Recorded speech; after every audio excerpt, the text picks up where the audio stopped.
Greetings, my friend, and welcome to today's recap of Episode 1 of the anime series titled Oshi no Ko. In the initial scene, we witness Doctor Gorou staring at his TV screen with both his eyes wide open.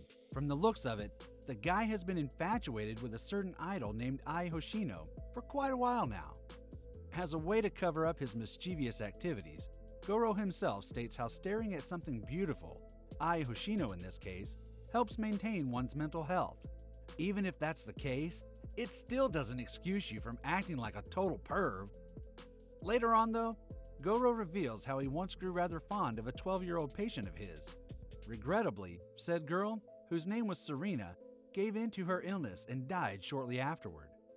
Before, when she was still alive though, Serena used to admire a certain idol named Ai Hoshino to a fanatical degree.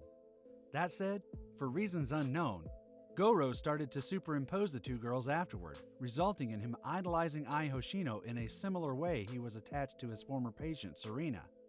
A rather touchy excuse, I suppose.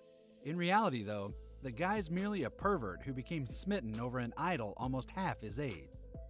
Anyways, never in his wildest dreams had Gorou ever imagined his precious idol would one day show up at his countryside hospital. And guess what? She's pregnant! What's weird though is how Ai won't reveal her lover's name no matter what. That matter aside, Gorou soon reveals how Ai is to become a mother of twins after careful examination on his part. Months flicker away just like that until the delivery date comes by at last. By a stroke of misfortune though, Gorou runs into a rather suspicious stranger on his way to the hospital that dreadful night. He quickly surmises how the person opposite is in fact a stalker, one who's obviously up to no good considering how he seems to know of Ai's pregnancy. The lunatic turns tail and rushes away ASAP upon having sensed Gorou's suspicions. Seeing as he's her doctor as well as a true fan, Gorou surely can't allow the crazed maniac to slip away, only to stir trouble for Ai later on down the road. The reckless doctor thus pursues the madman all the way to the edge of a cliff. Alas, poor Gorou pays a heavy price for his impulsiveness just a minute afterwards. Simply put, the careless fella dies once the nutjob stalker appears out of the blue and pushes him off the perilous cliff. By some strange twist of fate though, Gorou ends up getting reborn as the son of his dearest idol Ai herself and is named as Aquamarine Hoshino soon afterwards. In the months to come, both Aqua and his newborn sister Ruby are mostly taken care of by the agency president Ichigo's wife Miyako. Ichigo himself routinely makes a fuss about how both Ai's idol career as well as his agency will disappear so long as the public gets a whiff of Ai having become a mother at 16. Long story short, Ai delegates the babysitting to Ichigo's wife Miyako while she resumes her work as a star idol. One random day, Aqua's sitting in front of the TV watching his mother's live performance. His twin sister Ruby awakens just then and starts whining about how Aqua didn't wake her up sooner. Here, we witness a flashback of how one night Aqua bumped into his dummy sister while she was participating in flame wars against her mother's haters online. That said, his sister Ruby, too, was reincarnated just like he did. Back in the present, Miyako starts to grumble about how she regrettably got stuck with babysitting somebody else's twins. This results in the agency president's wife cooking up a wretched scheme to expose Ai Hoshino's children in return for massive rewards from media outlets. The twins become worried and instantly start brainstorming ways to thwart Miyako's crooked plans. Aqua soon experiences a eureka moment and together with his sister, starts pretending to be a god.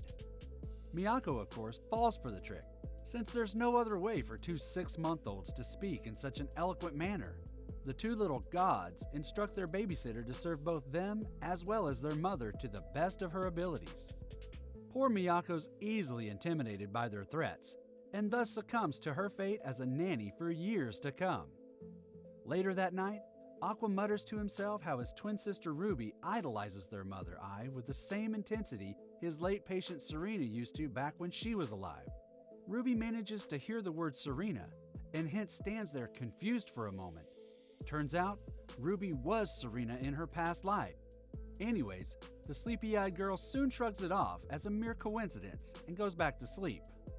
On the flip side, Ai continues working hard and successfully climbing the showbiz ladder until she finally lands her acting gig in the film industry, albeit a small one.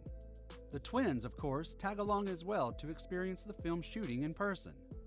While at the film set, the 1-year-old Aqua catches the attention of the film's director, who's quite impressed with him thanks to Aqua's casual and fluent style of communication.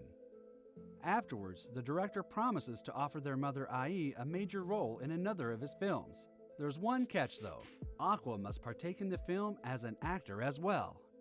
Although hesitant at first, Aqua eventually agrees for the sake of his mother's success.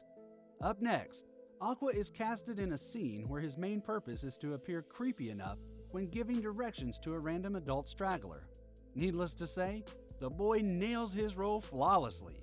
In reality, however, Aqua had merely been acting as his natural self. However, that's exactly what makes him appear creepier than anybody else.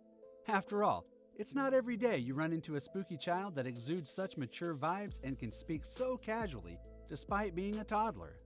To sum it up, the director is quite satisfied with Aqua's performance and hence fulfills his promise of presenting Ai with a decent role in his new film.